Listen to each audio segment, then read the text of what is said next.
This is Jordan Grace, and you're listening to the Social Suplex Podcast Network. BWB, this is One Nation Radio. You better get it right. Rich Latta, James Boyd came to give them life. The Blackest Wrestling Podcast has come to kick all ass and drop it 6 feet if they kicking trash.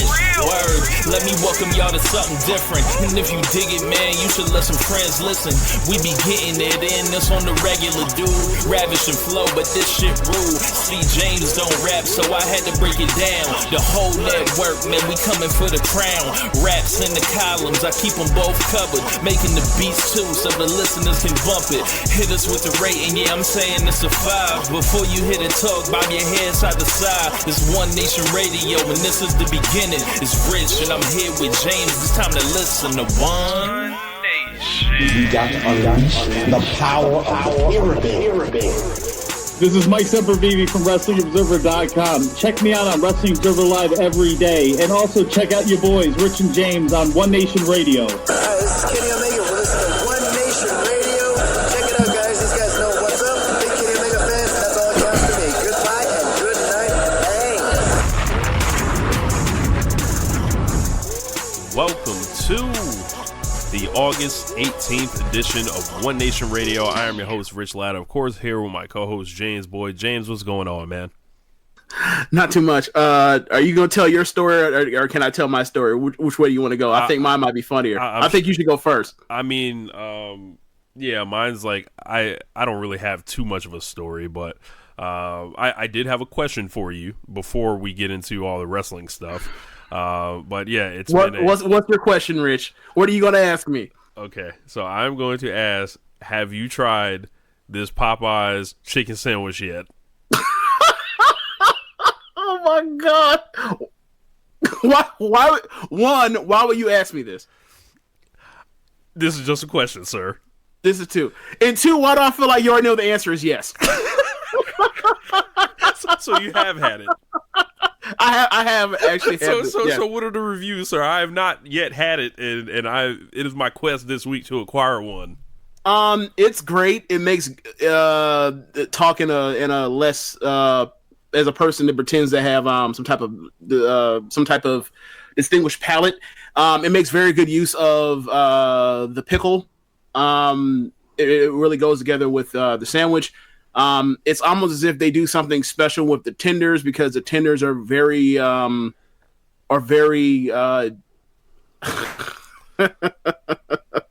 not dry. I'm not gonna say juicy. I'm not gonna say juicy. They are moist. I'm not gonna do that. People hate the word moist, but yeah, it's really good. I think next time I might ask for I might try it with because it comes with mayo on it. Okay. Now, but next time I'm probably gonna, if I go get it again, I'll probably get ranch. But yeah, it was good. Now, upon hearing about the Popeyes, one more thing. Yeah. The thing is fucking huge. Oh yeah. Yeah. Like it's probably like a size and a half of, let's say, a Chick-fil-A sandwich. So upon hearing about the Popeyes chicken sandwich, how fast did you go get one? I didn't get one because I heard about it. I heard about it earlier in the week, and then I was in the neighborhood of a Popeyes and drove by, and I was like, oh, let me go to Popeyes. And then, because there's so few Popeyes in this area, and then I was like, oh yeah, they do have the sandwich, let me get that. It just happened. It wasn't like, oh, I need to go get this. Okay. Back in the day, I used to, it was make some the voyage. Junk food. I would make a voyage. Like, yes, but no, not this time. Yeah, man. So between, I had kind of a dopey weekend. Friday I was, out sick, and, I was sick from work, and then, I laid on the couch all day, and then I was like, I won't say depressed. I'll just say disheartened with all this Jay-Z and Kaepernick shit. Of course, combined with, there was one other thing this weekend that just made me go up a wall, but I can't remember right now. But I did, hang out with Jeremy on Saturday. Happy birthday, Jeremy. It is actually his 30th birthday today. So, Jeremy keeping it strong style. The founder of Social Suplex. Just want to give a shout out to my dog there. We had a blast on Saturday, kicking it together. So, yeah, man. Besides that, what story you got for us, James? Okay, well, first, I happy birthday, Jeremy, and like I'm glad y'all had a good time because I felt guilty that I couldn't come out, but I had prior engagements. But we'll probably come up with something to do some foolishness around with him for his 30th, at least on my end. But moving on from there, so have you heard of the 1619 Project? I have not.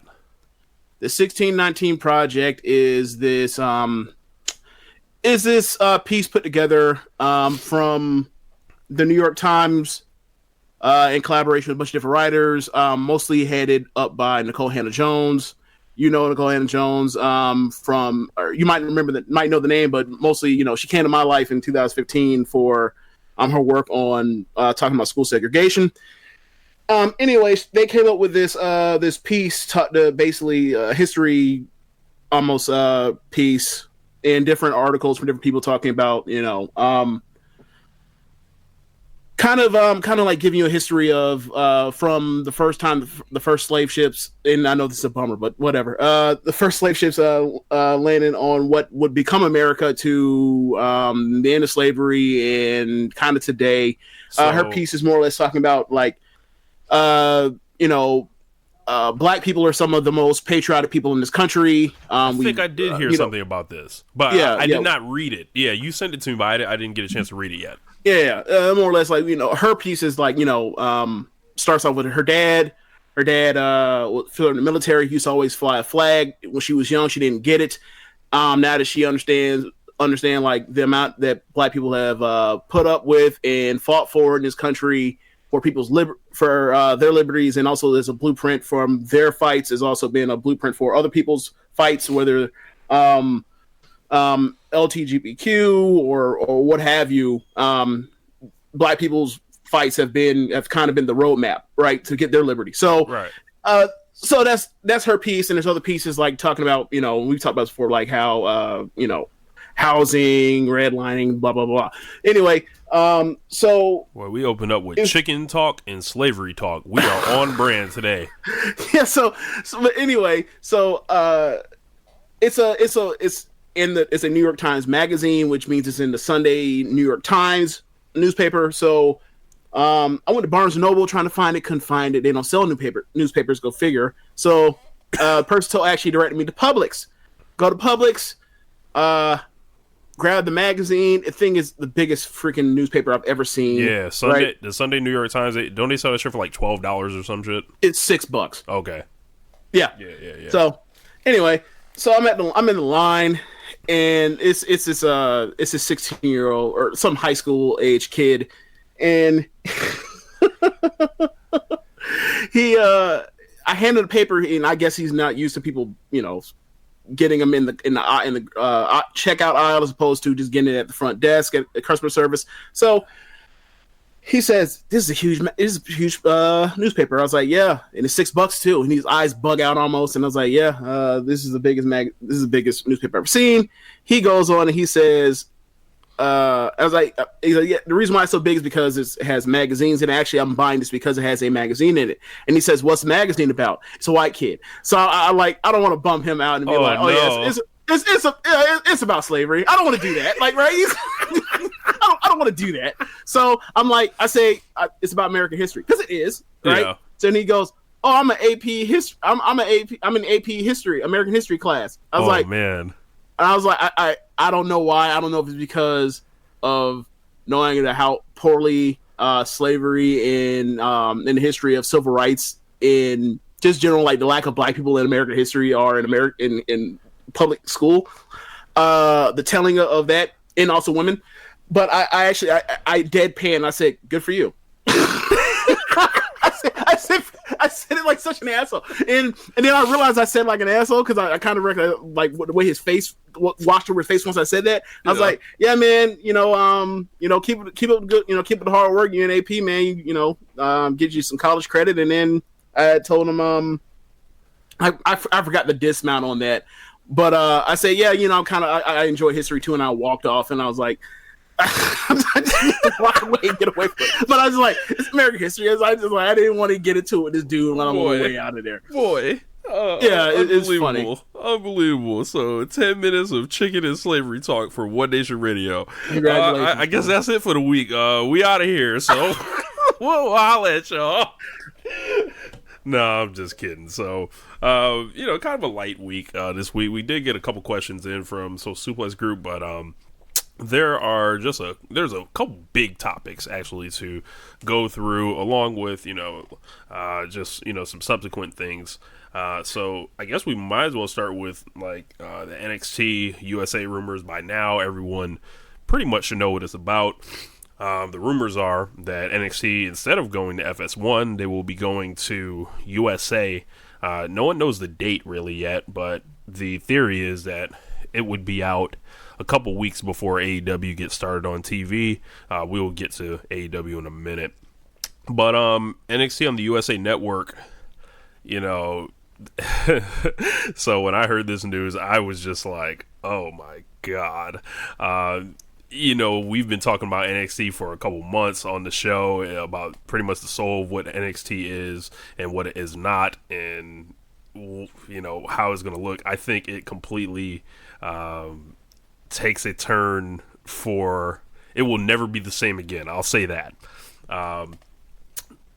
Them going to a live format or a semi-live format and a 2-hour format on USA Network is going to make a lot of interesting narratives, talking points, and fan kind of reactions to said thing. Especially from the folks that claim NXT. The wrestlers on there, they're not the main wrestlers. Whatever. All that goes out the window because it's literally on the same playing field as Raw now. It's now a national brand and everything like that.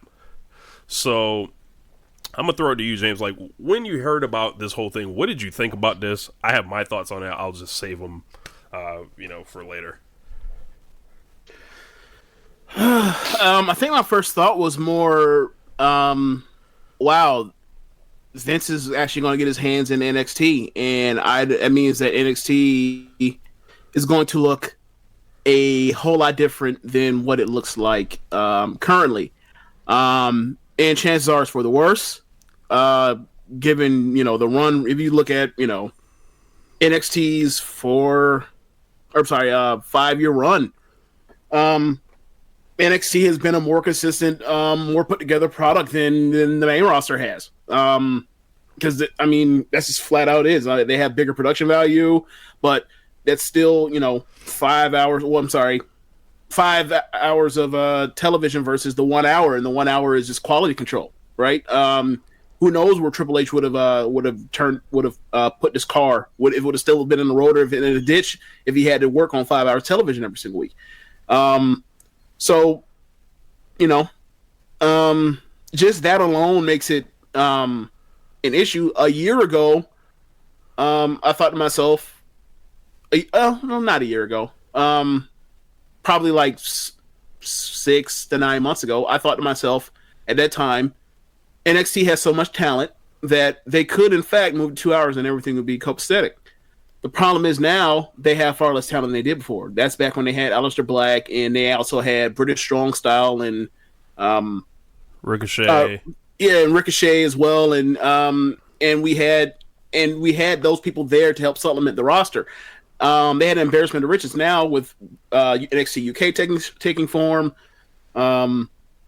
with the call-ups over the last 2 batches of call-ups that are no longer with us, like Heavy Machinery or Nikki Cross. It's the talent is less talent, and now they're moving to 2 hours, and so they're I think they have enough talent to pull it off. Because they have a bunch of guys. I mean, that's part of the reason why they did the breakout tournament. I'm assuming is they got to keep these guys kind of established. But as far as the top level talent, it's there, but I don't know what's going to happen once Vince Vince's, right? So right, I think the soul of NXT is going to be completely robbed. The thing that made it special was the 1 hour. NXT is not something that most fans watch at, the time slot anyway, normally. And I think I'm the only person that does. It's probably me. It's probably me, Jeremy, and Tom are only three people I know that for sure, like on a semi-regular basis, at least watch that 8 o'clock on Wednesdays. Right. And I think it's kind of like I mentioned on the show with Tom. It's like it's a blatant counter-programming thing that makes NXT less cool, that makes NXT a battle weapon, and it really is going to make fans choose that necessarily don't want to make that choice. And I think it's a smart move from WWE if you want to do that. You can always, I agree. But the thing about it is now you're asking your audience to not just watch 5 hours of live programming a week on first run to pull those ratings. Now you're asking for 7. So it's like this is, first run programming, and I think it's going to be a rich ask. And I don't know if this, the worst case scenario is it goes WWECW, and where it's just God. Like this also ran brand. But the thing is, Vince McMahon has so much of his ego and everything tied up into being adamant that they beat AEW in ratings and all that. It's like, bro, I don't think there's no limit of what they'll turn this show into to try to achieve that goal, and then the process rob the the essence of what made NXT special. Yeah, I mean that's kind of where I'm at. Is like, I mean, I'm not okay. So my point is how I've kind of felt about NXT is like, look, I enjoy the show, but over the last few months, because of the Ciampa injury and Kairi Sane getting yanked up to the main roster for, they were clearly headed towards a takeover match with EO. The weird thing they're doing with the War Raiders or the tag team division in general, when you also include the fact that the Street Profits are on the main roster as well, doing black exposition. They've been fucking with NXT for a while, and I've always said that whatever wonky decision they come up with as far as the TV for NXT is not their fault, and I'm not going to hold it against Vince or whatever else, because ultimately it's supposed to be developmental, even though it hasn't been developmental in like 3 years. And it's officially not developmental now. Right. So my thing is, okay, if that's the case, and like I can't hold it against the Booker Triple H because I know his hands are tied, and then I'm not going to be mad at Vince because ultimately, this is supposed to be developmental or / the third place where you put, or the minor league where you put people here, and they're supposed to be plucked whenever, and it is what it is. If you have a Russia storyline or someone gets injured, or not injured because it's wrestling, but if someone gets pulled up or there's uncertainty on whether or not someone gets moved up or they're put on ice until they figure out what they're going to do with someone, or they just bring them up to the main roster and they don't use them, that's Vince's whims, and like it is what it is. So, that's kind of where I've been, probably since, what was that, March? Was that mid-March when we found out that Ciampa was done? Or not done, but had to go miss New York, right? Yeah, it was like the month before. Yeah, so from that perspective, it's like, okay, it is what it is, so it's definitely not going to be the same, but now I've already had that feeling of, all right, whatever, that run from after Brooklyn Ford to Phoenix, more or less, like I was already kind of like, yeah, that's about as good as it was gonna ever get. And now it's like you hear it's on USA, and it's like, okay, I'm gonna give it a shot, right? But you kind of know where it's headed, like, or you have an idea where it could possibly be headed, so you know what the warning signs are. That like once it starts evolving and changing into, things getting picked up and dropped, people, getting pushed. Once Gunner gets his push, you already know the what it future is. NXT champion Gunner. Right? So, like, so we'll see what it is. And the thing for me now is, like, at least one bright way to look at it is at least we can stop pretending that it's not development. At least we stop pretending it's developmental as opposed to a super indie, which has been for like at least 2 years. So, at least. Question from Jeremy. He said, "Do you think NXT on USA / FS1 will be the downfall of NXT? Is there a way to make it work?" You mean like where it's not the thing where people want to go and watch it on takeovers or rave about like their matches, or I would probably say the general reputation of NXT. Oh, like as far as it being the like the easiest one, as far as it just being an easy watch and like things hold together. I mean, sure, that was going to be a function of it moving live anyway, right? One of the reasons why it functions as such a straightforward and easy to understand storyline machine or factory, if you even call it, is because they were taping 3 to 4. I mean, even in some cases, 6 times or 6 weeks of taping in a row. So, like, you can't change plans; it's already out there. What you gonna do, right? Yeah. But so that helped it stay, narratively pretty tight. Moving to live was always going to be an issue. Moving to, every other week, 2 weeks was going to be an issue. But here we are now. I mean, as far as, it's still a reputation, like, I've been saying this for a while. Like, every time we had these takeovers and they were just killer every single time, it's like, look, there's no guarantee this shit going to last. And I didn't see this, but it's going to be something eventually. Whether it was going to be, the talent pool dries up, AEW, I never thought AEW would pop off, but like eventually somebody have enough money, come around and or people just don't want to go to WWE. Like that's not the end goal for every single body in North America. So that's kind of, or they decided, hey, like we kind of lost our way here. This is supposed to be indie guys that we can eventually use in the main roster, mixed in, giving experience with our green people that are in the power plant. So I thought that a confluence of things were all going to happen eventually, or something that I didn't exactly expect. And here it is, AEW, and they're going to use that as AEW as kind of programming. And like I'm going to watch both, but we'll see. We'll see how it goes. It's gonna suck to be on edge to see like when things start happening that would typically never happen on NXT, and be like, is this Vince or is this just like or what? Yeah, because as far as like the downfall aspect, they've had this rep and this run of guys that it's gone now. It's gone forever. Like I think it's interesting because. Someone like Gargano has been around forever, and I believe he's gonna stay there.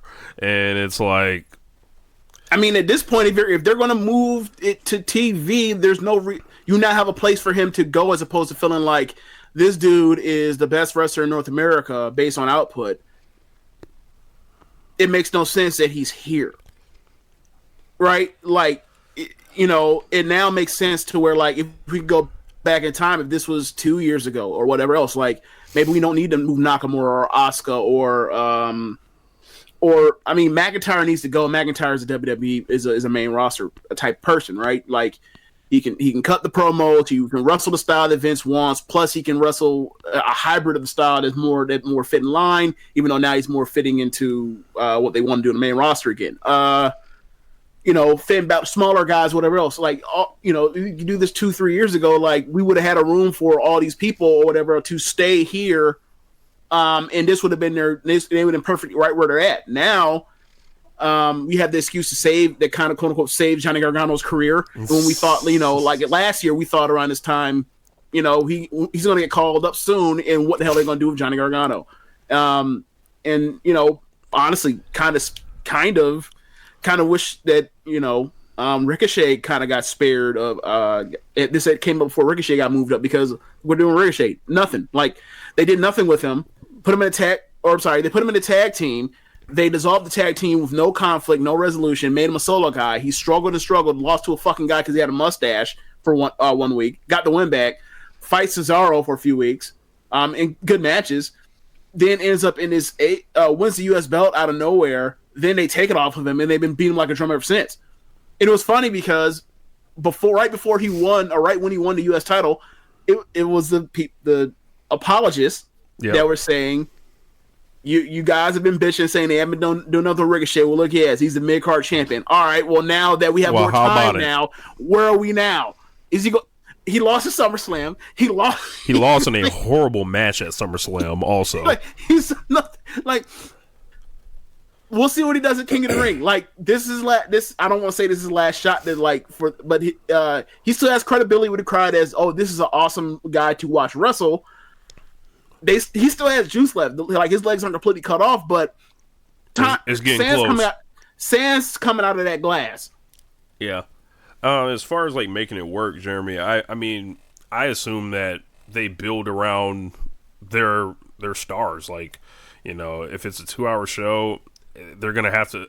These people are gonna be forced to talk more than ever, which I'm not totally sure about. I don't know if we want to hand Matt Riddle the mic for that long. Velveteen Dream, who knows? Like, on a given week, I think Cole's gonna get leaned on heavily. As he should. He's their best promo right now. So I think they're gonna have to drop it into 3 segments, like whatever Riddle, Cole, and Gargano are doing each week, and then try to mix everyone else in from there. It makes sense. I would say now they're moving to 2 hours and it's gonna be live. Dijakovic when he comes back, monster push. Keith Lee, they can't hide Keith Lee no more. Yep. Chelsea Green is now healthier or whatever else she's been doing in the loop. It's time to bring her up. It's time to dust off Deonna Purrazzo and get her out the mothballs and put her in there to at least work some of the girls that you want to do stuff with. I saw somebody make some comment on Twitter about Chelsea Green, and they complained about how she's stashed away and because NXT only pushes for a woman at a time. And I was like, that's funny because Bianca Belair wasn't on TakeOver. But they only push it 4, right? But it's I get your point, but at least use the actual number 5 or whatever else. But whatever. It's they have the talent and people to do it. It's just will they do it? Like this don't feel right. It doesn't feel right, and I think that's the thing. That is the problem. This is not for the right reasons. This is not WWE expanding NXT's profile naturally. I agree, but what the hell's natural, right? It is what it is. Look, Vince showed up on fucking Turner and the 80s after buying the time slot before. He don't give a fuck, and it's fine. And ultimately for me is if the rest is good, I don't care. I don't really care how the sausage is made. It's interesting. I only care about the sausage made when it's some type of institutional or structural failure. When you can't tell a storyline that gets from A to Z. You can't even get out of You can't even get out of E. So that's kind of where I'm on it. Give me the wrestling. Give me the good wrestling. If it's good, if things change and it's still good, okay, whatever. I just care about it still being good. Mm-hmm. And, Vince being around with his track record over the last 2 years, believe this thing's going down. Yeah, Titanic. Young Jock on the Titanic. My fault. Yeah. Yeah. It's going down like Young Jock said it on the Titanic. Yeah. Shout out Donald Pascal, man. Yeah, what up, Donald? We see you, goddammit.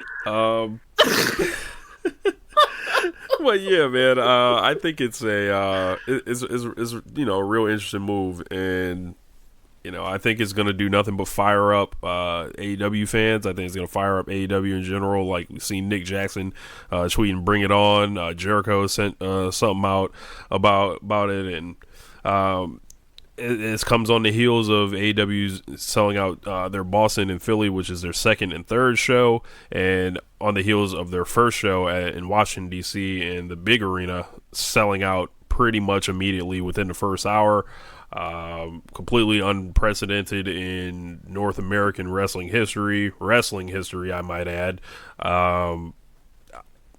This is crazy, and it's not okay. It's crazy, right? But it's nothing that I'm not expecting personally. It's this is the hottest shit going ticket wise right now, and there's so much energy, and folks just have to. they gotta get down or lay down because it ain't going nowhere. Yeah, at least for the it's going to be around for as long as however long term is for professional wrestling, because things don't last long, right? So I think the thing for me that's kind of at least for me, I find kind of head scratching as far as the NXT is being used as kind of programming thing is like, I don't know how much work has been. I don't know if it's they are trying to fraction off the potential fan base that AEW already has, or is it they are trying to preserve their fan base from getting eyes onto AEW's product. I don't know which one is more, but because you hear people talk about AEW's fan base so far from what they can from the details they can find of it from mostly Meltzer when you hear about it is these are like new fans that are not WWE fans and really at all. So it's like, if that's the case, like what is NXT being put on? Like, who is this for? Is this to save what you already have, or is this to try to pull fans from them? Because like there's not much interaction. Like, and I'm assuming that the idea is, if there is any interaction, it will be amongst people that watch NXT. I'm guessing, but like, how many people is that? 50,000? Right. Like how small is that number? Like that's the thing. Only they know because like. The network numbers, like NXT is consistently high rated on the network, but we don't know the actual, number figure there, like of how many people are watching NXT. And I imagine that there are people that have been like me, like that have stopped watching the regular TV.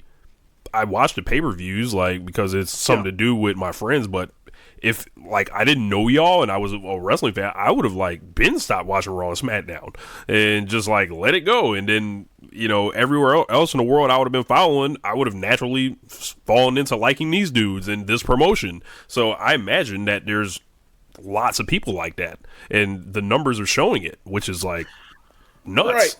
Okay, so if that's your line of thinking, right? And obviously this is just you, but there are a bunch of people that have that same story of lapsed fans or people that felt disinterested with or disgruntled with the main roster product. So it's like you putting NXT up ain't gonna make nobody tune in to watch. Like you're not pulling a single soul, or you're pulling very few souls away from whatever they're going to see. It's like, okay, I think they're trying to mobilize their Raw audience into watching NXT. It's going to be a rude awakening for some of our more, the quote unquote casuals and all that stuff. And, the apologists that like to bang on NXT for whatever reason. It's going to be interesting to see how that, kind of switches up. I've already, like it like NXT has always been in that weird place for that reason of like people that are Vince apologists or WWE apologists, like, they do not champion NXT. Like, they distance themselves away from NXT as if it's some other shit, like and then they talk like it's fucking Ebola or something. Yeah, like it's leprosy or some shit. Like it's really weird, and it's really weird. I've never understood it. So like, yeah, like you're right. You're gonna become at a point where like shit's gonna look bad on NXT's sake. Like whatever. Like I would say at the end of the day, whatever happens with it, like at the end of the day, like Vince is gonna make a bag off of this NXT deal. So by putting it on TV. So I mean, at the end of the day, even if they don't succeed on what they're trying to do, they're still gonna rake in more cash, even more cash. What do you make of the AEW, the triple sellout among these three shows? How fast those tickets are going? I mean, it's just faith in the product, right? Faith and hope in the product. And that's really, that's the best place you can be at with the promotion is people, people like the show. People want to join in on the show. And, from what I can tell by listening to the crowd reactions for stuff, like this is very much, to what I can tell, is like, this is very much people that are lapsed or people that, or whatever else, former WWE fans that Vince used to have under his thumb that left for whatever reason, or people that, never wanted to get into wrestling or whatever else, but somehow came across, saw Kenny Omega versus Okada at the Tokyo Dome or at Dominion or whatever else. And have an attraction, or people that, trying to like, wait a second, JR and Jericho are doing this thing, and they had some dude that was a former WWE champion now. What's going on here? Or people that, are also a lot of older people that are just like, look, man, when they closed the doors on WCW, I never went with Vince because why would I ever want to do that? And then, what was it? I think it was the last episode of Nitro's what 2. What million? Like 2.1. I think it had to be like around 2.1, 2.3. Yeah, and like remember you were saying like that 2.1 they just cut off TVs. They never joined their WWE, right? So it's like those are also people that want to say like, look, man, I want this feeling, or people that saw Cody versus Dustin and were like, this is what we've been missing, right? This, yeah, like whatever reason, there can be a bunch of people that they're hot right now. They have, for the most part, especially Double or Nothing, they have exceeded expectations, exceeded high expectations. So they have people's faith, and it's up to them to not fuck it up. Yeah, I was really happy to see the third Sellout, especially those two, just because every time you get to see that sold out tweet and whatever flex the Bucks do on Twitter, it's always hilarious, and it's a party on the timeline, as I mentioned before, and like you see a weird silence from from folks that always be out here selling out and all that. It's quite amazing. Like for me, obviously, look, I know good and damn well I scorch earth and burn down a promotion, or actually I probably die by 1,000 paper cuts if I had my own promotion and that kind of bankroll, because I wouldn't be bold enough. I just play it by the numbers all the way, right? Like you be able to predict when my next champion be the next champion. Everything would be set up when perfectly just in line. I wouldn't do anything bold or anything else. You'd be out here like Sam Mushnick. Yeah, I ain't booking no dumb shit. It's all serious shit. You might get one undercard goofy thing. Everything else is like straight dead ass serious, right? And like we're not hot shotting much of nothing. Like if we hot shot anything, it'll probably be like 2 things a year. So anyway, so from my perspective, is like I'm interested to see what they do, because they're going to do things that I wouldn't do. Like I would already have killed off. First, I would never even put the librarian shit on my air. But you know what I'm saying? Like they have people's faith right now, and it's up to them not to fuck it up. Straight up, it's all they got to do is just hold it in the road. Don't do nothing ridiculous. Like I'm not saying this is ridiculous, but like don't do any energy wrestling. Like, don't do any blood and guts on TV, or not blood and guts. Don't do any blading on TV. Save that shit for your pay-per-views or for your Fighter Fest or whatever else level shows. And and don't do anything ridiculous like do some something something that is socially faux pas, and then I think you'll be good. They had 2 big announcements this week. So first, they had the addition of the Riho versus Hikaru Shida match that was added to All Out. Looks like it's going to be on the main card. And also the signing of Orange Cassidy on the roster. Also before that, they did announce a couple matches on TV. It was Jon Moxley and Shawn Spears will be fighting in Boston. The third show will have championship defenses of both the men's title and the women's title. The tag team tournament will start the second week. And, the first week, of course, you got Jericho and the Mystery Partners. I'm predicting LAX because they just finished up on the indies right now. So it's like they're leaving breadcrumbs. I can't quite figure it all out yet, but it's enough that's that's intriguing. But back to the Shida and Riho match added. Do you like this matchup? If they're using the same format kind of for the men's title to where they do the battle royal, and it looks like Britt Baker was cleared from her concussion. She's going to be a participant. I do not believe Aja Kong will be in it. I believe she's booked in Japan that week. You got Shida and Riho there, and presumably whoever the battle royal winner is. What do you think of this? Well, I mean, I almost feel like it's lazy. Like the thing happened with the visa, or I'm sorry, the no jobs thing, the no job thing. What happened with with Neville / Pac, whatever you were calling him now. And then they decided, let's just throw your boy Hangman inside the Battle Royal and have him win it, and then that make him a title contender. And this one is there are, to my knowledge, there aren't any visa issues, so I don't see why they couldn't just had 2 matches and make semifinals out of, let's say people that have won matches. And you could throw. I wouldn't throw Brandy in there, but like Brandy's won a match in AEW. Hikaru Shida won in the 6-way at Double or Nothing. Riho won the triple threat match between Yuka Sakazaki and Nyla Rose. I think Yuka Sakazaki is also booked in Japan that weekend. Okay. What really I'm saying is like they could have made it to where you have two semifinal matches because these are people that have won on AEW television or AEW shows so far. Run it. I mean, if I remember correctly, Riho and B Priestley were on that pre-show, right? Okay. Riho teamed with Britt Baker, and B teamed with Shoko Nakajima. And which team won? B's team won. B with Shoko. I mean, I'm assuming if Yuka is booked, and so is Nakajima.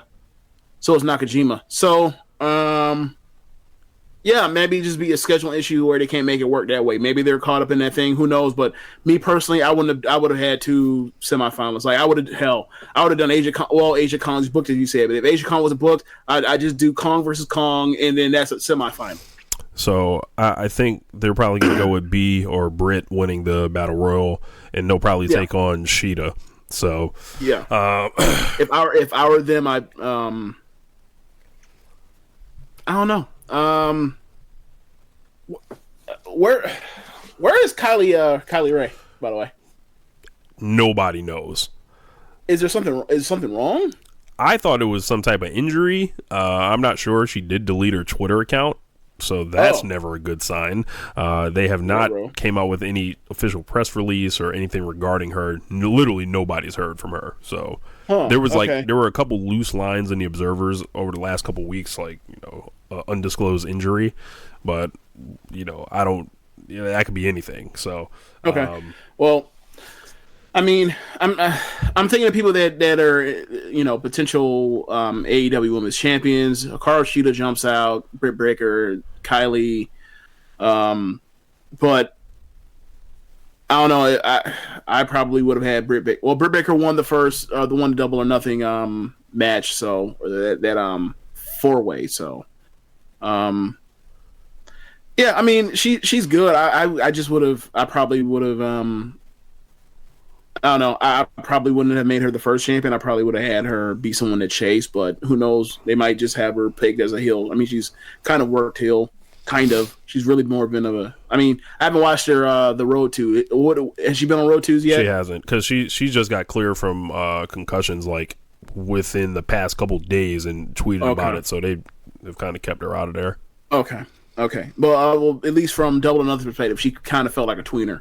So, but yeah. I mean, we'll see. I mean, what match do you want to see? What do you want to be their title match? I'd like to see B and Shida. I'm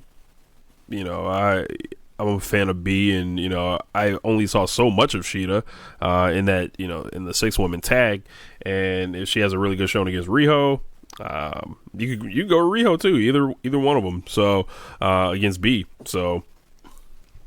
I'm cool with either of those. Also, Orange Cassidy was signed. Now, James, Orange Cassidy was somebody that was new to both me and you as recently as WrestleMania weekend. So me and James were at WrestleCon Super Show, and there's somebody that comes out and makes an entrance, and the crowd reacts like Jodeci was back, like Jesus himself showed up.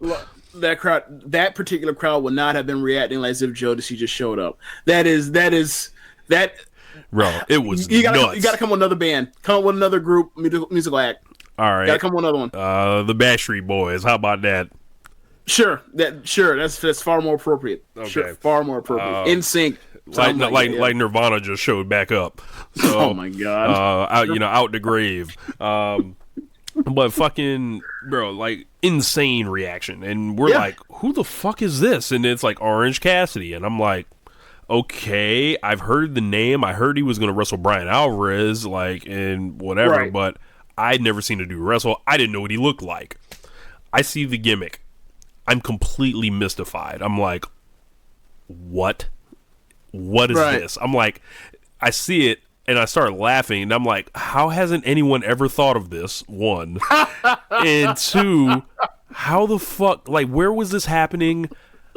This will never be on net. Like no one could ever do That's this. the first in a big thought I promotion, had. right? But I chalked it up. I believe he was in a 6-man tag, if I'm not mistaken. He was. He there. was in a 6-man tag. I was with like, the dudes that dressed up like a brigade. Yeah. right. I was like, all right, there's so much, and then everyone I hear from like saying, nah, this dude's a serious wrestler. Like there's stuff, and he's a good athlete. He can do a kip up with his hands in his pockets and shit like that. Right. So he seems to be really over, and I'm looking forward to seeing him in AEW just because, like, I mean, I've only watched the guy once, so and this can't be it. What do you make of this Orange Cassidy thing? Because he's a star for a reason right now. Like, if you check like somebody sent out all the Ebola entrants and then ranked like the level of like likes and retweets from each announcement, Orange Cassidy was like double the other 23 people. Like, it was nuts. Wow. Yeah, man. I heard the name before, obviously, same way you did. I think I was familiar with his spiel, or with what he does, as far as like he's a comedy guy, and the whole gimmick is he doesn't give a fuck, or he hits you really soft, and then like once you get the shades off him, or if something happens, like he'll snap, and then all of a sudden he like really wrestles. He gonna whoop you. Yeah. So from that perspective, is like, yeah, I think I've seen enough to say they're like, yeah, he's a good wrestler. But if they use discretion, and they kind of don't fall into the being the elite stuff on their television, they can make good use of him. Like, there's no reason why he can't be their R-Truth or Heath Slater or whoever, or Fash Police or whoever else. Like, I don't see why this wouldn't work. Now, people have their issues because like he's breaking kayfabe and he's making a mockery of the sport of kings and all that other shit. Is like, look, man, there have always been comedy acts in pro wrestling, always. So it is what it is. And his is just the newest thing right now. Like, should he be someone's champ? Should he be their champion? Fuck no. Do I think they're gonna make him a champion at any point? Of course not. Like, they're not. Like, look. So I think they'll have the discretion with him to make it a useful thing. Like, oh yeah, that was a fun 5 minutes of breaking the monotony of like all the flips and dives and crazy shit that is going to happen on their television. So yeah, like, it's a variety, or I don't say it's a variety show, but it's a wrestling show. You can't just do straight wrestling. Like, wrestling in general terms, the reason why it turned into a work and became popular as a work, because real wrestling is boring. So you have to break up the bullshit. And I'm looking for it, and I think they'll actually kind of use him in a higher position than like an R-Truth or Heath Slater, because this guy's over on another level. He's like one of the biggest stars that is, that was recently on the independent scene, and I don't get it. Like, I'm not gonna act like I do, but I'm waiting for the presentation, essentially. And it's some more of that don't give a fuck type of attitude, and that seems like that's gonna carry him a long way. Supposedly, this guy's been.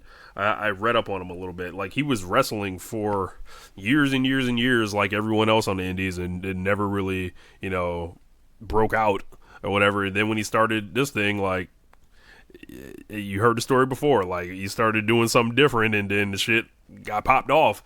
And it's like, I think it's smart of AEW to take advantage of like how hot this guy is and put him under your fold, because if you don't, WWE will sign him and stash him. I mean, yeah, like, if they're offering Joey Ryan,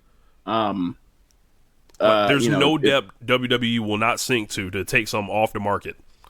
Well, I don't even say about a depth. It's just like, look, if I'll take 1,000 Orange Cassidys if it were me, if I had a promotion, I'd take 1,000 Orange Cassidys before I ever take one fucking Joey Ryan. Like, don't knock against Joey Ryan. It's just, I know that shit will, like, you're not getting anybody that's not already in on the joke with that one.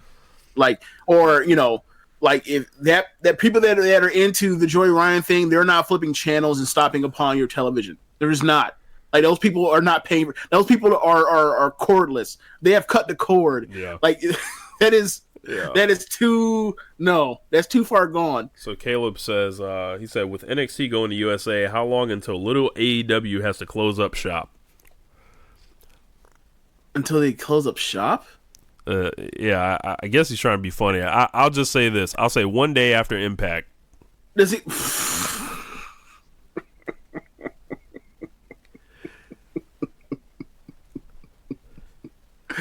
Oh man! And Impact will hang around forever on the Does he think that like NXT is going to outdraw and is going to outrate AEW? I don't think we've thought this, but Caleb has been on the low end of predictions, so I would assume he would think so. I'll go on the record and say that AEW is going to outdraw NXT. Yeah, I mean, I feel like I don't know how anybody will come to any other conclusion. I really don't. It's a Wednesday night's weird. Like you have to actually intend on going to Wednesday night to watch it, and like, I mean, unless they're going to obviously, unless they do it. I mean, they could always do a takeover on a takeover level card on the freaking first week. I mean, I wouldn't put it past them to do something like that. And by put it past them, I mean, like, look, please, if you want to have more great wrestling matches, by all means, do so, because I'm gonna watch them. But like I don't anything short of that. I don't think they're going to outdo AEW. I just don't like that first week. No. So maybe 6 months from now, maybe 12 months from now. After if they crashed a car, if the kids crashed a car on Turner, but off top, I don't think they're going to start out with better ratings than AEW. So it's time to talk about the the 5-star Grand Prix. Hit the music.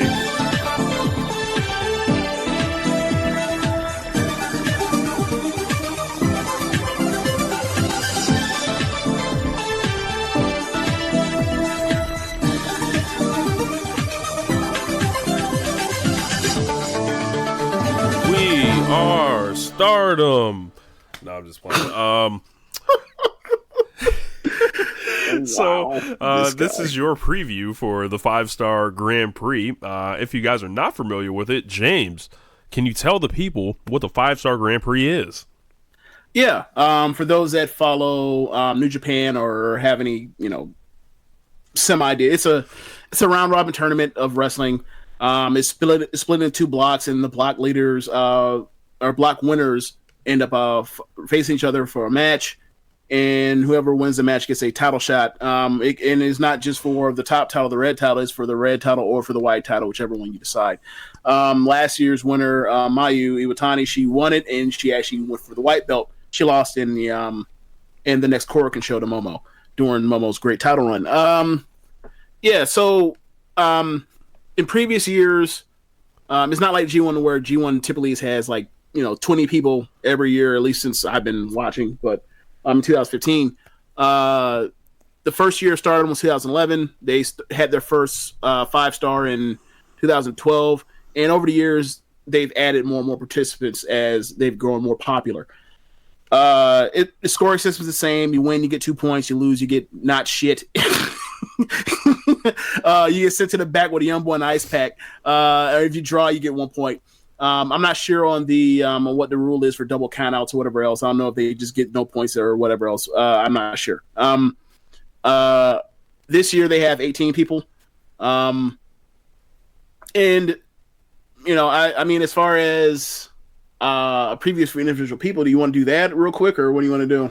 Yeah. Well, I see the final night matchups look really interesting. Yeah. Yeah, the final night, from what I can tell, and I'm sorry. Also, one other thing is it's not like G1 where one block has a whole entire night to itself. Like both blocks have all their matches all on the same night. So run it.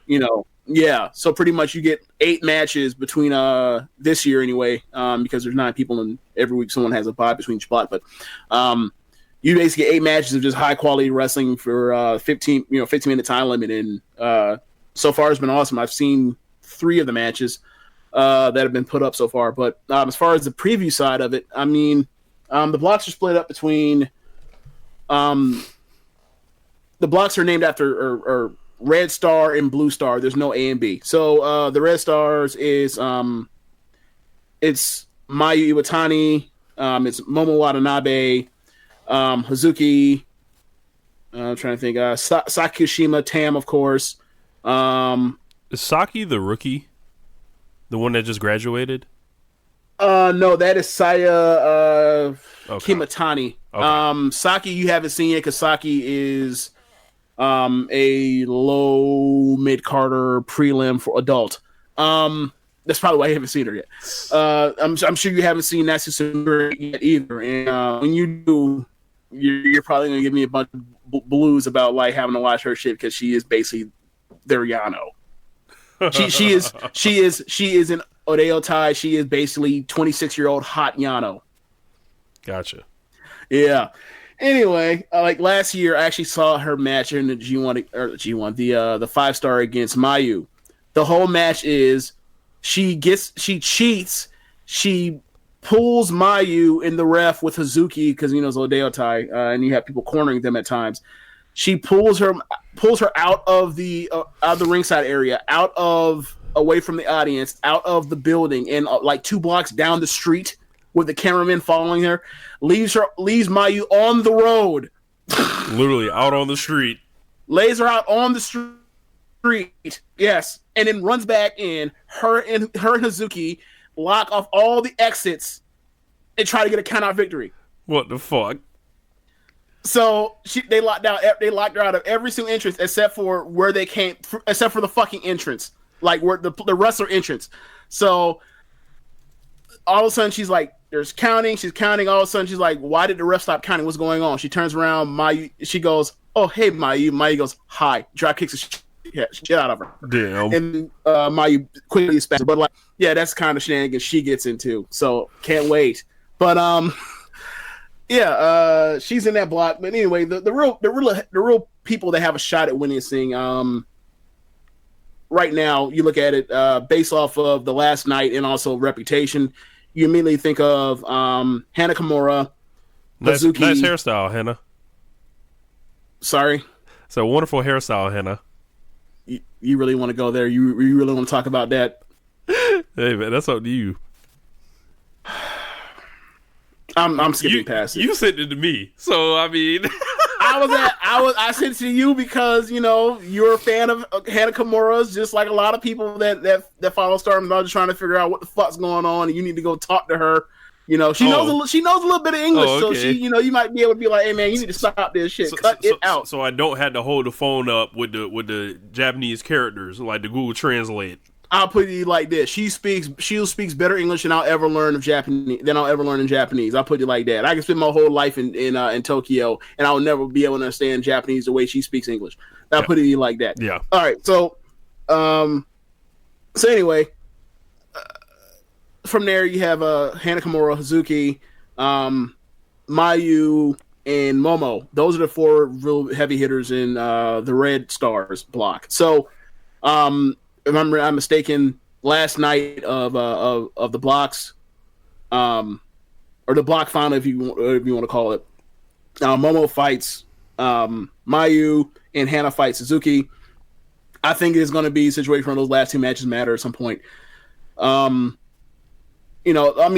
of those 4, the only person I see making really any kind of noise in that block might be Tam on the outside. Like she has some miracle run because she's so talented, but I think those, like you're looking at, honestly, I'm really, really looking at Mayu versus Momo. This could very well, I very well see this playing out like this year's G1, where like Mayu, Momo in a landslide, nothing else even matters in this block. Uh-huh. And it's up to those 2 because, based on the way they've been pushed over the years, like those are the 2 biggest talents. And you would say after that, if there were a third, Hannah's a faction leader, but she's not as strong a wrestler as on the top end of the rest of the girls. So, you might slide Hazuki in or Hana as a potential, they make that match matter to where it's a tiebreak situation where you have to win again and the other person loses on the way out. But I really see it only being one of those 4 to have a shot. And I really think it's really down to those two if we're going to be realistic. So there was a replacement in this block. So Casey Owens is not there, but she has been replaced by Azumi, the 16-year-old Wonder Kid. Yep. So that's fun. I think the last non-18-year-old to be put into a 5-star was Momo, actually, when she was 17. So, kind of by hook or by crook, it worked because Azumi's one of the better wrestlers in the company. So good for her. She's gonna eat a lot of pins, but the match is gonna be good. Fuck school. So, and you gotta keep in mind, like, these matches are on these shows, except for like one show, I think, are all on the weekend. So like, it doesn't interfere with the school.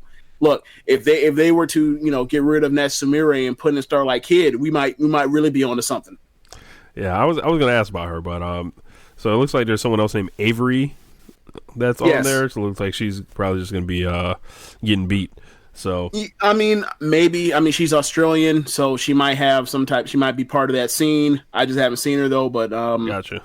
I've seen like pictures, and she might be a deathmatch wrestler or a hardcore wrestler. So we'll see. We will see. Now the Blue Stars. She might be Moxley. So Joshua Hader, then Oh my God. So our Blue Stars. So take us through the Blue Stars block. Yeah, Blue Stars is pretty much like there are, outside of maybe one person, and that person is still an average wrestler. Like,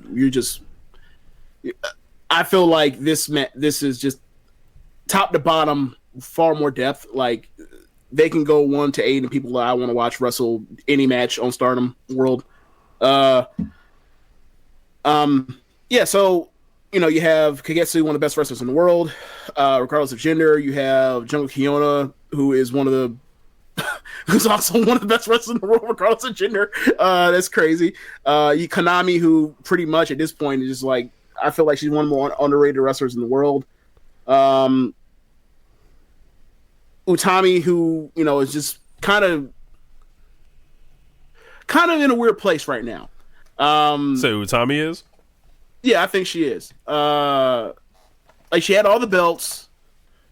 I mean, there's also a thing where they're setting up doubt. Like, if you were to say her story is kind of similar to what the Momo story would be. This is the rebrand. Sorry? This is the rebrand. Like, yeah, it's like they start off, dominant title reigns or dominant champions, kind of, lose belts along the way over this thing. What's next for them? If they win, it's them riding the ship. They mow through the tournament, or they make a run through the tournament and just puts them right back in position where they gain whatever momentum they lost in this match, and then just this person was just chugging along. Not everybody can be Goldberg on the way to the title, right? So I mean, that's the story right now for her. I think she needs to embrace her size and her physicality. After watching this Jungle match, it's like, I know you're kind of you say you're kind of let down with the B match. Like, you watch that Jungle match, you ain't gonna be disappointed. Like, these women beat the piss out of each other. It like all just clotheslines galore, shoulder tackles galore, selling, not selling, firing up. Like, it's just great. That's if I were to say winners in this whole thing. I think Jamie Hayter's a good wrestler who's charismatic, but I mean, she's not signed, even though she's in the middle of a 6-month tour for Stardom after wrapping up a tour she was already on earlier in the year. She actually was at the New York show. Yeah. So I think she's going to be at the bottom of the card. Same for Natsuko Toro. Looks like Arissa's in this block. Team Hoshiki over here. Yep. She's going to be in it, and she's in there with a bunch of talented people. So we're going to see if she can consistently bring it, and if she can do anything besides kick. Next thing we have, I mean, I want to see what she can do in a match that's not, I don't. That's unfair. I don't really care, but like, she does a good match, it's good. But like, I want to see where she stands amongst the pecking order of the rest of this block. Like, can she be as consistent as someone like Kagetsu or Jungle or Konami, or even I think she'll probably do better than Andres Miyagi, but Now, Miyagi is a better technical wrestler, like, so she should have a good match with her. It's also gonna be interesting to see her and B together, because I saw one tag match in particular where I saw B and Arisa together, and I thought like they could have a great match together. Like these two look like tall, for Joshi, tall athletes. So that both throw strikes. So I'm interested to see how that works out with them. But so there's a thing. It's a language barrier. Sorry, there's a preview that I got up. And it's funny, and it's they talk about the push that Arisa's gotten ever since she committed to Stardom full time. That sounds kind of Ibushi-ish to me. Yeah, I mean, you probably don't remember this, but I made a point to you about around the time of Cinderella, the end of April, that and it's very similar to the B thing, except B has the issue of she's not Japanese. She's a gaijin. Is that these are two people that, like, while Quietus is kept because Stardom is mostly built on tag matches, tons of tag matches except for the single title matches for the most part. You kind of can forget the booking as far as story, so you can get lost up in all the tag matches and stuff that happen, and you forget like individual bookings. So B hadn't lost a singles match since April of last year, still to this day. Arisa has not lost a singles match since she returned to the company in, I want to say, October. So I'm sure she'll catch a few. No, I'm just saying, like, these are people that have been protected, but they're not as over as their push. Even though Arisa has had banger after banger after banger, and four of them. They're four of them.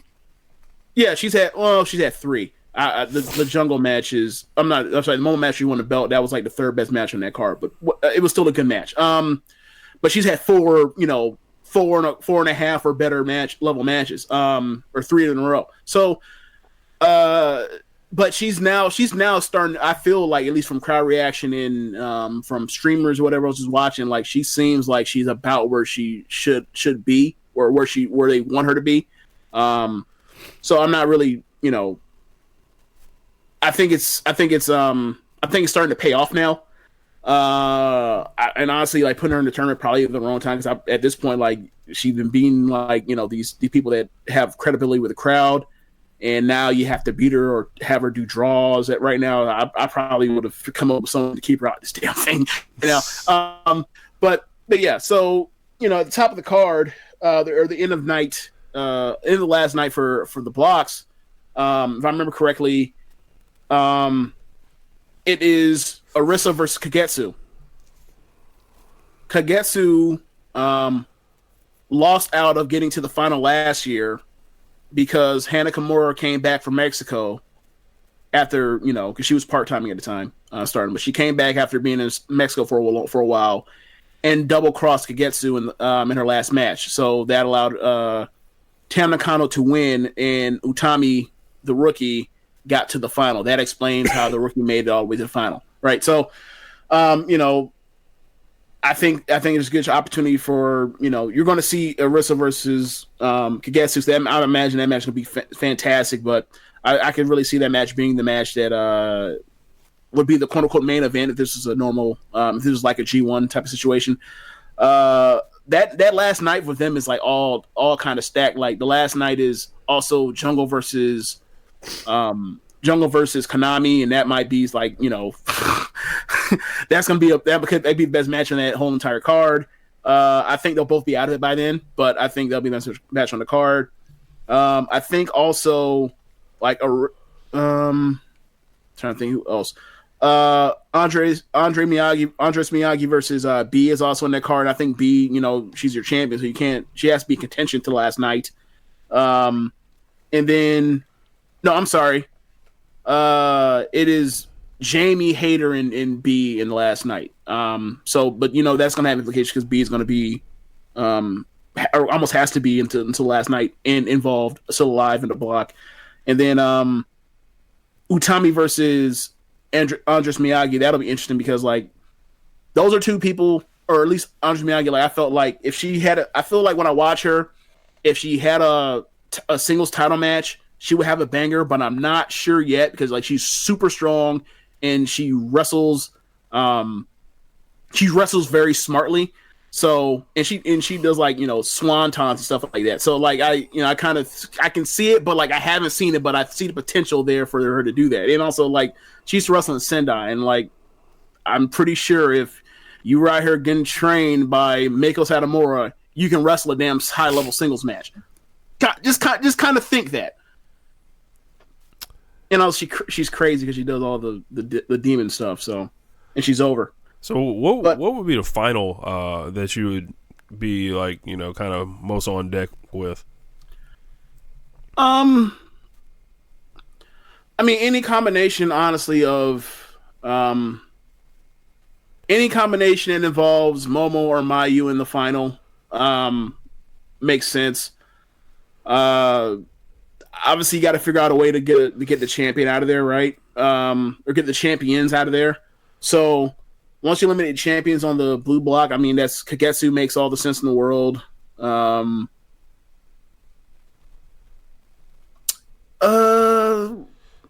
would say, I mean, Big U, Utami as well. Like those would be the two that immediately come to mind. So it makes sense that that's why they're wrestling each other in the final night. Yeah, man. Well, I'm sorry, not the final night. I've already lost track of who's in final night, but like it makes sense for Utami or Kagetsu to win the block. So any combination of Utami, Kagetsu versus Momo or Mayu. So we had a question from Murray. He said, "How good would you say that Stardom's tag team division is? Notice they have tags and trios belts, but they have not been mentioned." Oh, on our podcast?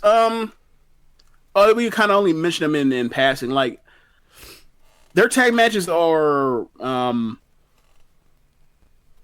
they're very high floor. Like you never get a bad tag match in Stardom.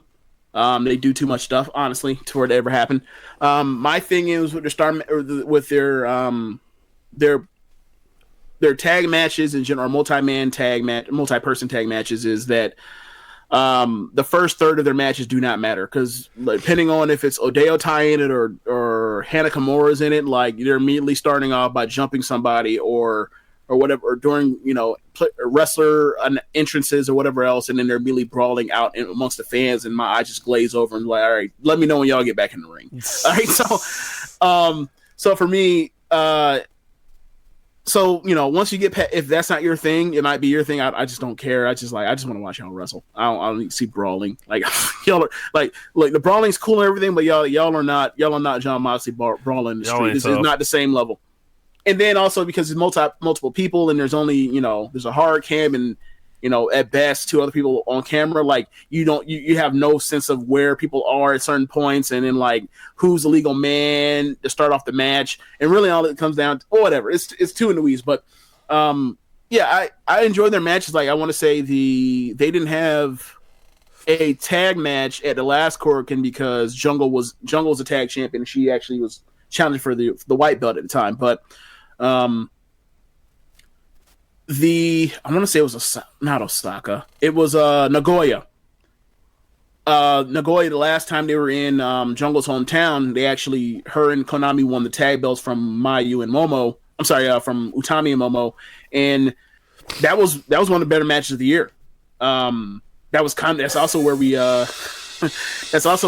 Jungle debuted that freaking muscle buster stunner deal that she's been doing in these big matches lately. Uh-huh. So I think I kind of mentioned it in past, but like that match was awesome. I probably would have given that 4 4.25. As far as the trios matches, all right, James, you were saying as far as the trios matches, yeah.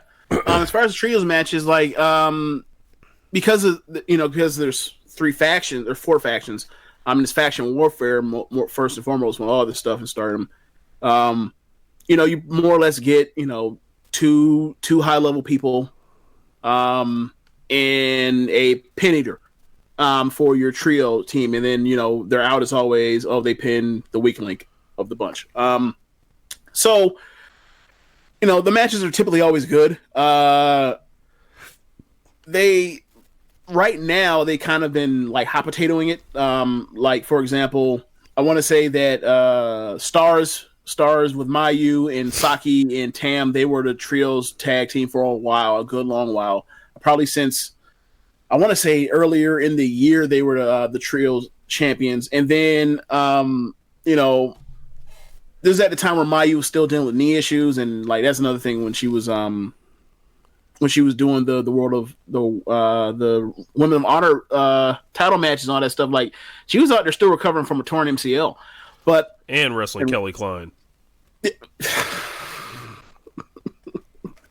Yes, I would say the biggest thing is wrestling Kelly Klein, because her and Konami ripped it up while she, before she went back and dropped the belt in New York. But so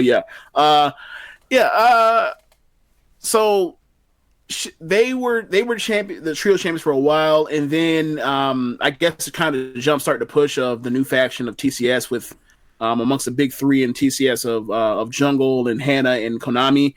They won the trio belts. I want to say it was at a Korakuen show. It might have been June. Can't really remember, but they lost them in June, and then Tam, Mayu, and Saki in a weird thing where they did almost like an automatic rematch. Like, they won them right back, and then after they won them right back, they dropped them to freaking they dropped them to Natsu Sumire, Andres Miyagi, and Kagetsu in Osaka, which is Kagetsu's hometown. And they've been the champions ever since. So it's been like a few weeks, maybe like 6 weeks. And at the last Korakuen, from actually just last week, they actually defended them against the other three members that are currently in Odayo Tai of Hazuki. Oh my god, I'm blanking on the name. Natsuko Tora and I can't remember the last person. Well, whatever. The match was okay. It started off with brawling, and then it was only really good when Hazuki or Kagetsu were in. So, like, the matches, the trios, and right now is in a weirder spot than it was earlier in the year. But generally speaking, all title matches in Stardom are always pretty damn good, regardless of whatever belt it is. I just remembered what other thing upset me over the weekend. What? Hearing that the Lakers might try to talk to Dwight Howard. Okay. I just thought I should mention, but yeah, man. But we had another question come in from Murray. Oh, the third person in that group of that challenge for the belts was Jamie Hayter. I forgot about that. There we go. Yeah, and Kagetsu and Andres Miyagi and Natsu, they were trying to, on Twitter anyway, they were trying to say that, like, look, we understand that we are the lovable bad people, but you look at, like, a lot that we have that are champions, like, it is Kagetsu who blows the poison mist, right? It is Natsu Sumire who always fights kids because she's a comedy wrestler, and then it is also Andres Miyagi, who is this who calls herself a demon and plays metal music on the way to the ring. So they were saying, like, we are the heels, and they are and Hazuki, Jamie, and Natsuko Tora, like, they are not the heels of Odayo Tai. So they try to make it a heel versus babyface match inside of the same faction, and it's just like, I get what y'all are trying to do. It ain't work. Like, it just ain't work. But it was a pretty fun match. So, unrelated question. He says, Murray also says, on the Ho scale, where is Kenta? So, first, you got regular hoes, right? Oh my god, I'm not doing this. Then you got big old hoes, right? I'm not. Then you have whole hoes. Kenta is a whole hoe for what he did to Tomohiro Ishii and Katsuyori Shibata. So hopefully that helps you out. What was the other question? Also, he gave us another question. So which match are you most hyped for at the Super J Cup? So New Japan's doing potential matchups, or what you see in the first round announced already. I think first round announced, if I'm not mistaken.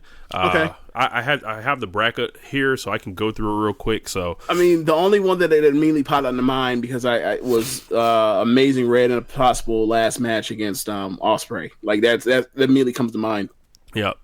So because I have never seen Amazing Red, but I've heard so many people talk so glowingly about how much of a pioneering type trailblazer he was as far as moves and everything else. So I'm interested to see like what's left. Like this is kind of like a Shima thing for me right now at this point. So elsewhere on the block, they've got Sho and Taiji Ishimori facing off. We've got Clark Connors and TJP reappearing in New Japan Pro Wrestling. Robbie Eagles against El Phantasmo, of course, stemming from that angle they did in Australia. You've got Ryosuke Taguchi against Jonathan Gresham on the right side. So that's just going to be a comedy, right? No, you never know. Because, Gresham might try to wrestle him on the mat. So, match, I'll go on the record and say I'm looking forward to this one. Yo and Dragon Lee. I think Yo is spectacular, and I love Dragon Lee. So, Caristico and Bushi battle the masks, and Rocky Romero versus Soberano Jr. And Rocky Romero had a great run in Best Super Juniors. So I'll go Yo and Dragon Lee, and of course Ospreay and Red. I'll also throw Robbie Eagles and Phantasmo on there as well. Yeah, just for going through the list now, like that comes off as top 3 to me. What a fucking tournament. Like, god damn. So they also, this comes on the heels, WWE announced the King of the Ring tournament. Yep. So they had another question, I believe. It was what upsets do you see in the King of the Ring tournament? Possibly.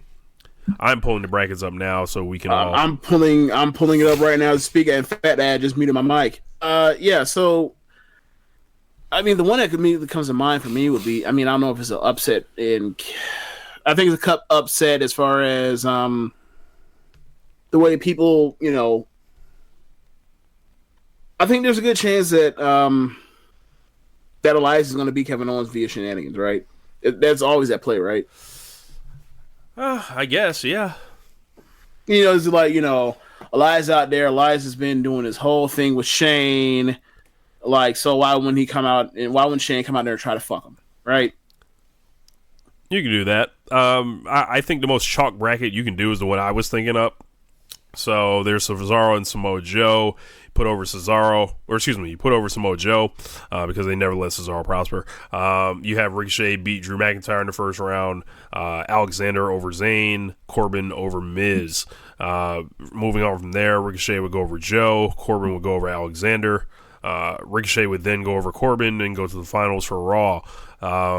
Then, of course, there's Kevin Owens and Elias. I'll take the star power. I'll go with Kevin Owens. Buddy Murphy will go over Ali. Chad Gable will go over Shelton Benjamin, and Andrade will go over Cruz. Then, second round would be Murphy against Owens. Owens would beat Murphy. Andrade would beat Gable. Semifinal there, Andrade and Owens. This is kind of tough. I would put Andrade over in dirty fashion, or you can have Shane fuck him here, however you want to do it, and then you get a final of Ricochet and Andrade for my pick. And you can, as glowingly as I talked about both of these gentlemen, you can pick a winner. I don't care. I think it would help both of those guys out to be the King of the Ring. I randomly watched the 93 King of the Ring yesterday. Seeing Bret Hart. 93. Oh, Bret. I was thinking 93. Who the hell won 93? For some reason, wait, what year did Owen win? The year after. And okay. I watched some of that tournament also. It was so funny watching it, and it's always a cool show to kind of rewatch to see the dichotomy that WWE was going through as they were transitioning out of the Hogan era. As you have Hogan having this dead ass slow match with Yokozuna in the middle of the show, crowd was into it. But then you see what Bret Hart's doing, and it's like, this is not the same thing. And then you've got, like, Duggan on the card, and then you've got, like, Shawn Michaels and Bret, and it's like, yeah, we're going in two different directions right now. And then at the end of the show, Bret gets handcuffed to Jerry Lawler, essentially, for the rest of 1993, and it's like, my God. Yeah. I would not have been happy about him having to wrestle Jerry Lawler after all of that. But awesome performance by Bret. Jeremy had a question for me. If it's not too late, I would like to hear Rich's thoughts on Savio Vega's MLW match. James, if you have, like, I don't know if you've seen the graphics that were going around. Savio Vega returned to the ring. He was wrestling for MLW. I saw a graphic about him being on there, and I could have swore that I sent the thing. I was like, wait, what the fuck? Like, if you had told me, if you had asked me on the spot, like, he's dead, and I just missed it, I'd have believed you. So, like Savio Vega's been dead for like 7 years. Oh, okay. Yeah, Savio Vega still dresses like he's in Los Boricuas. He looks exactly the same. Like, he might be a little bit heavier, looks the same. All he has left now are punches and chops. I don't believe he did the spinning wheel kick or anything like that. The match he had was against Alexander something. He's part of MJF stable. Honestly, like, I think when I think of the spinning wheel, I think of the spinning heel kick. Like, I only think of like the first wheel I remember ever seeing do was like him and Owen Hart. Yep, same here. So that's just funny. Yep. But Savio, like, it was like he was an old veteran. Like, it was like, all right, this is what I can do. I can do these chops, and I have this fire still, and I'll bump for you and make you look like a monster. So this shit had me dying, right? When they were showing the graphics and what he was being billed as. He was being billed as the Caribbean champion. He did not come out with said Caribbean championship belt. I want to know what promotion this is. When did he win said Caribbean championship? Yeah, they just billed this man as the Caribbean champion, Savio Vega. I don't know. I'm kind of dubious. I'm calling shenanigans here. I joked that maybe it's like All In where, Kenny didn't bring the title out with him or something like that. But if any of you guys have locations on, who he beat in the tournament final or who the most recent Caribbean champion was before Savio, please let me know. I thought it was an okay match. It was MLW. They didn't have him go over on the guy. The guy who's wrestling looks like a guy that if Vince McMahon seen him, he would try to steal him immediately. But yeah, he was fine as an older guy. It made me think of like seeing Tatanka randomly come back or something. Yeah, it was nice to see Savio Vega because I felt like I haven't seen Savio Vega since the Caribbean Strap match against Austin. So it's been a long time. So yeah, man. Yeah, so that I thought it was okay, Jeremy. Like nothing like really, nothing too bad. It was a nice television match.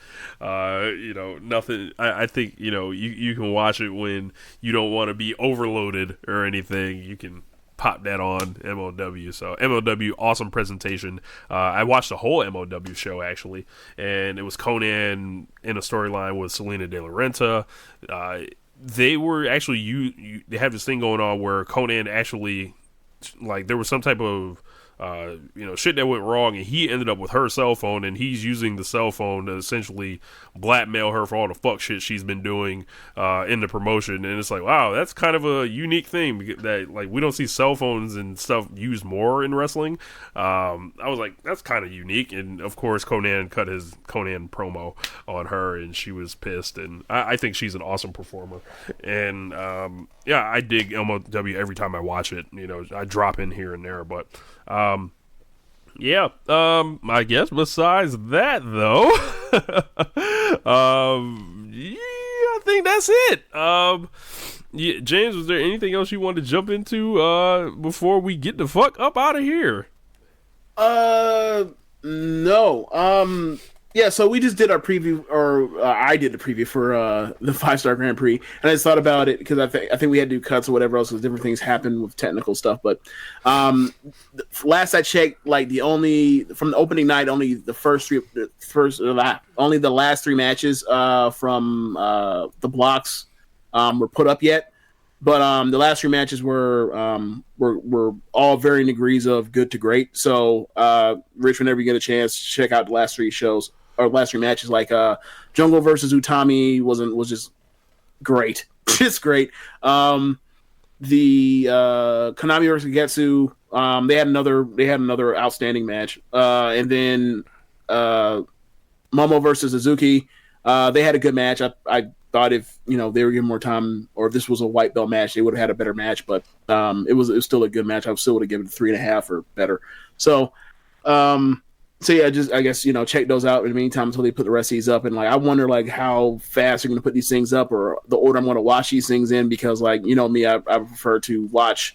If it's going to be a tournament, I want all the damn tournament matches so I can watch them in chronological order, as opposed to just be I know it's the first night, so it don't really fucking matter. But still, it's I kind of want to don't be doing this shit on the last night and be oh yeah, we have the main event here on the last match, from the final night. It's what good is this for me? I don't, this doesn't help me. You're just giving away the finish. So I will have plenty of time from 8 to 11 on Monday nights to check all that stuff out.